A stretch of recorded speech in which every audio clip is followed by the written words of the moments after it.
Glasses ni bukan glasses biasa-biasa. Glasses ni dia ada teleprompter, dia ada navigation, dia ada untuk music, dia ada untuk calling, dia ada untuk notification.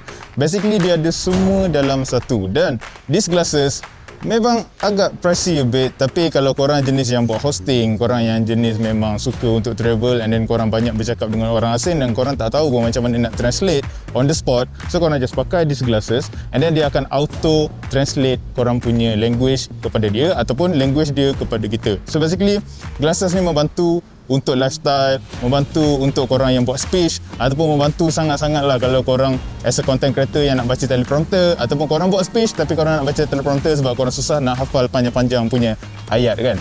So these glasses memang sangat-sangat bantu untuk that kind of session. So kalau korang dapatkan Meibu ni, korang boleh dapatkan di link yang ada dekat bio aku, dan aku tak recommend dekat semua orang, tapi kalau apa yang aku ceritakan tadi kena dengan korang punya situasi, dan korang boleh dapatkan satu.